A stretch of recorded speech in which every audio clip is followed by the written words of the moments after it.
네, 앞서 자동차 관련된 기업으로 모토닉을 언급했기 때문에 자동차를 조금 더 들어가 볼까요? 깊이 있는 분석입니다. 이번엔 애널리스트 코너고요.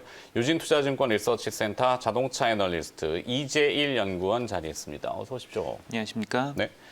자, 현대차는 3분기 영업이익이 적자 전환됐습니다. 물론 일회성 비용 때문인 건 다 알고 있는데 그럼에도 불구하고 시장 평가는 약간 어닝 서프라이즈다 이렇게 평가하는 이유가 뭘까요? 뭐 말씀하신 것처럼 이번에 일회성으로 대규모 비용이 있었기 때문에 좀 그 부분을 제거를 하고 봐야 되는데요. 그 부분을 제거하고 봤었을 때 영업이익 1.8조 원 정도 나온 걸로 판단이 됩니다.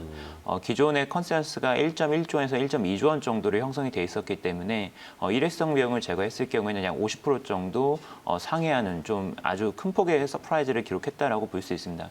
그래서 이제는 서프라이즈가 났다라고 보는 것이고요. 네. 이렇게 좀 실적이 잘 나올 수 있었던 이유를 보게 되면은 내수 시장에서 2분기 때 굉장히 이제 호실적을 보여주면서 내수에서 이제 마진율이 구조적으로 올라간 걸 보여줬었는데 3분기 때는 한국뿐만 아니라 미국 시장에서도 마진율이 굉장히 많이 개선이 됐습니다. 미국에서 인센티브도 많이 하락을 했고 중고차 잔존 가치도 올라오면서 파이낸스 쪽도 이제 많이 실적이 턴어라운드 되면서 이제 실적이 구조적으로 올라가는 모습을 좀 보여줬다라고 판단이 됩니다. 네.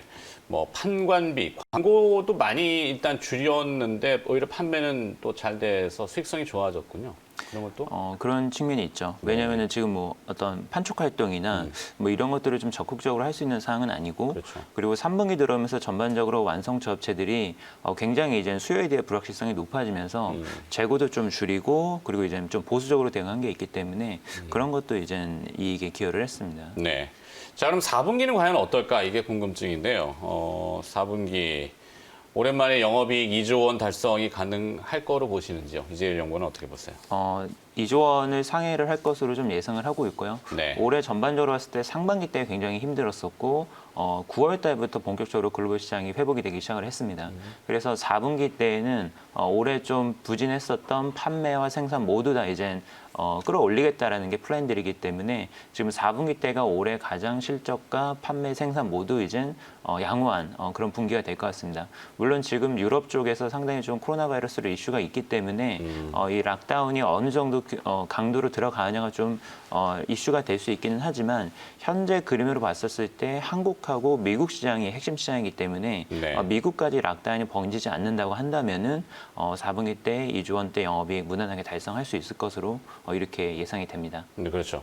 사실 뭐 코로나는 떼어놓고 보면은 뭐 지금 우리 많이 보셨겠지만 드라이빙 스루 같은 거, 그다음에 뭐 이동을 제한하는 것들은 없잖아요. 움직이는데 이제 걸어 다니는 것보다 오히려 차 안에서 더 안전하다 이런 것 때문에 뭐 중고차 판매도 늘어나고 있는 미국의 지표들, 또 경제 봉쇄가 아니기 때문에 차는 계속 왔다 갔다 하는 것 같은데. 네. 자, 그러면은 코로나발 위기에도 이 기대 이상의 성과들을 계속 보여주고 있는 현대차 앞으로 어떤 모멘텀에 좀 더 주목을 해봐야 될까요? 앞으로를 보게 되면은 현대차가 사실 국내에서는 신차들이 스케줄에 맞춰서 다 출시가 됐지만 사실 글로벌리는 좀 이제 스케줄이 많이 지연이 됐습니다. 대표적으로 이제 G80하고 GB80 같은 제네시스 신차들이 미국 시장에 아직 뭐 판매가 정상적으로 되지 않고 있고요. 원래는 6월 달 정도에는 투입이 됐었어야 되는 건데 3분기를 지나서 4분기 때 이제 10월, 11월부터 본격적으로 판매가 될 것 같습니다. 국내에서도 제네시스 판매가 되기 시작을 하면서 마진율이 점프업을 하는 모습을 보여줬었는데 이게 또 미국 시장에 들어가면은 또 큰 폭의 이제 마진 개선을 좀 기대를 할 수 있을 것으로 보이고요. 그리고 올해 연말에는 GB70이라고 하는 이제 SUV 신차가 또 한 종이 추가가 됩니다. 국내 시장에서. 네. 가림막 이렇게 씌워가지고 뭐 사진 하나 나왔던 것 네, 같은데. 지금 뭐 어느 정도 이 스파이샷들이 공개가 되고 있는데 네. 올해 연말 정도에 이제 출시가 될 걸로 보입니다. 그리고 내년도 이제 4월 달이 되면은 현대차 EGMP 기반의 아이오닉 5가 또 나오기 때문에 아이오닉 5. 네, 그때부터 이제 또 전기차 모니터도 시작이 되기 때문에 신차가 굉장히 좀 중요한 신차들이 많이 있습니다. 그래서 그런 부분들이 주가 모멘텀이 될 것으로 보고 있고요.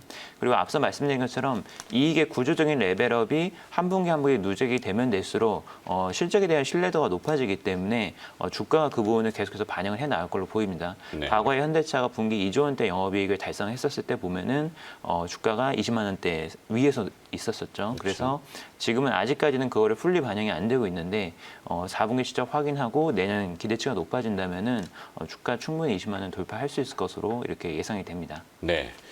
자, 그럼 이제 기아차로 넘어가 볼까요? 기아차는 엊그저께 주가가 한 뭐 10%가량 급등하는 것도 봤는데요. 더 놀라운 실적의 견인이 주된 요인은 또 뭘까요? 기아차가 서프라이즈율은 더 높았습니다. 기아차가 이제 일회성 비용을 제거하면은 영업이익이 1.2조 원이 나왔고요. 기존 컨센서스가 6천억 정도였었기 때문에 컨센서스를 100% 정도 상회하는 굉장히 놀라운 서프라이즈가 나왔습니다.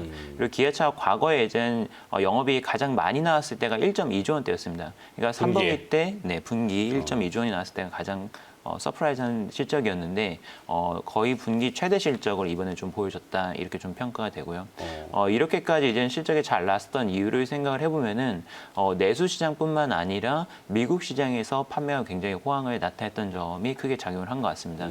대표적으로 기아차의 텔루라이드가 이제 미국에서 굉장히 이제 베스트셀러 모델인데 텔루라이드요? 네, 텔루라이드라고 하는 국내 펠리세이드랑 동급의 SUV. SUV 차종이죠. 이거는 미국 현지 조자 공장에 생산해서 미국에서 판매를 하는 거기 때문에 펠리세이드보다 텔루라이드가 미국 시장에서 조금 더 인기가 있었습니다. 근데 이게 계속 엄청난 인기를 끌어가지고 공급이 좀 부족했었습니다. 그래서 네.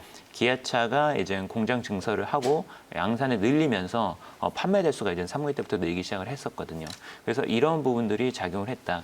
그래서 지금 현대차, 기아차 둘 다 모두 미국 시장에서 3분기 때 굉장히 호실적을 누렸던 점 이게 많이 반영이 됐습니다. 네. 그렇다면 기아차는 4분기의 실적 전망, 그리고 또 향후 주가 전망까지 함께 또 붙여주신다면요? 기아차는 이제 4분기 영업이익 1조 원을 달성을 할 것으로 예상을 하고 있습니다. 현대차 마찬가지로 1조 원이면은 거의 한 4, 5년 전에 성수기, 그러니까 최전성기 시절의 분기 영업이익을 회복을 하는 네. 어떤 그 정도 실적으로 볼 수 있고요. 좀 그래프로 나타내는 바군요. 네. 그래서 그때 당시에 이제 기아차 주가 흐름을 보게 되면은 8만 원대 정도의 주가가 형성이 됐었기 때문에 지금 분기 1조 원 정도의 영업이익을 유지를 할 수 있다라고 한다면은 충분히 이제는 8만 원대를 넘어설 수 있다고 볼 수 있는 것이죠. 근데 다만 이제 좀 확인을 해야 될 부분은 일단 환율 이슈가 한 가지가 있습니다. 지금 네, 환율이 좀 가파르게 떨어졌어 최근에. 네, 최근에 이제 1,130원까지 이제 환율이 좀 떨어졌는데 기아차가 아무래도 현대차보다는 환율 수출 민감도가? 쪽에 환율 민감도가 높습니다. 그래서 그런 부분을 좀 감안하실 필요가 있을 것 같고요.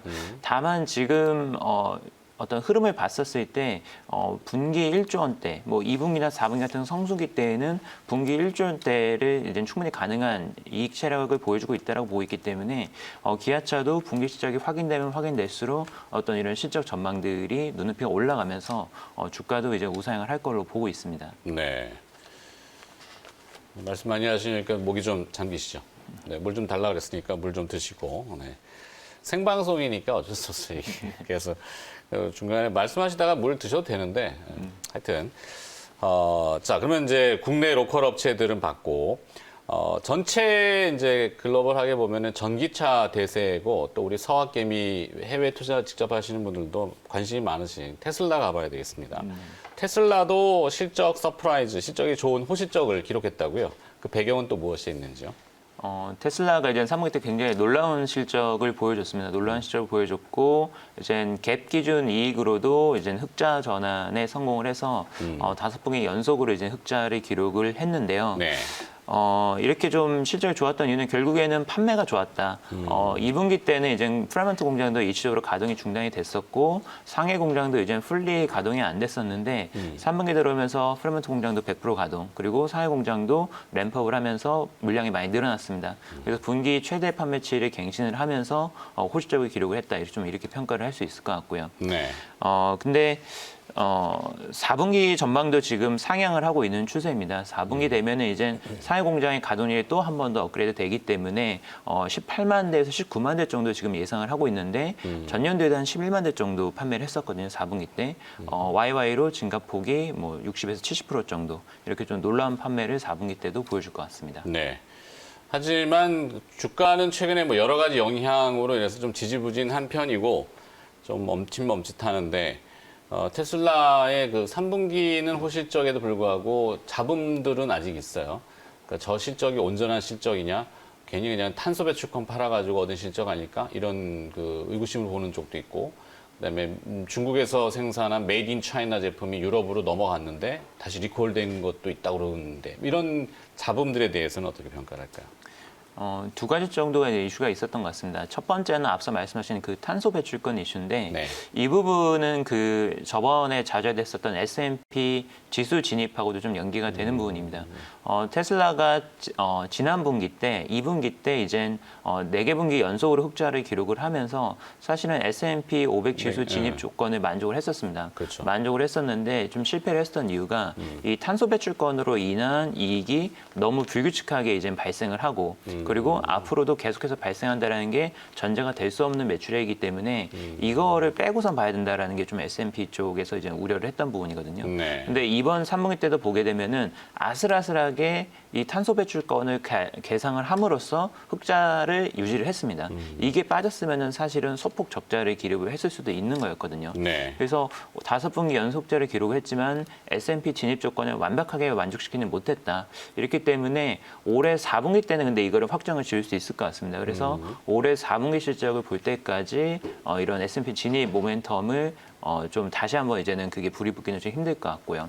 그리고 이번 실적 발표를 하면서 자율주행 관련해서 좀 깜짝 놀랄, 좀 서프라이즈한 발표가 있지 않을까 하는 기대가 있었습니다. 네, 그렇죠. 기대가 있었는데 물론 이제 지난주에 이제 FSD 베타 버전이 배포가 됐습니다. 그래서 이제 좀 테스팅 드라이버가 들어가면서 소비자들 반응이 나오고 있기는 한데요. 그 실적 발표 당일날에는 어떤 서프라이즈한 발표 자체는 없었습니다. 네. 그래서 그 부분이 이제 좀 모멘텀이 좀 소진되는 거 아니냐라고 하는 우려가 있는 것 같습니다. 근데 지금 현재 반응을 보게 되면은 FSD 베타 버전에 대한 반응 자체는 굉장히 좋습니다. 이제 거기에 대해서 이제 상당히 좀 놀랍다라는 반응들을 보이고 있는데 다만 이제 올해 상반기 때 굉장히 핫 이슈였었던 배터리데이 이슈랑 비교를 한다면은 네. FSD 베타 버전이 그때만큼의 어떤 임팩트가 현재까지 있지는 않는 것 같아요. 그래서 기대감이 이제는 상반기만큼 높지는 않기 때문에 주가가 상반기 때 어떤 그런 흐름을 기대하기는 좀 어려울 것 같다. 좀 점진적인 우상향 기조를 예상을 하고 4분기 실적 이후 그리고 내년도에 이제 또 사이버 트럭을 또 공개를 하기 때문에 어떤 그러한 모멘텀들을 좀 포커스를 맞춰야 되지 않나 생각이 됩니다. 사이버 트럭. 신차 효과도 이쪽에 또 있을 수 있겠군요. 모델 Y도 지금 양산을 타고 계획이 있죠.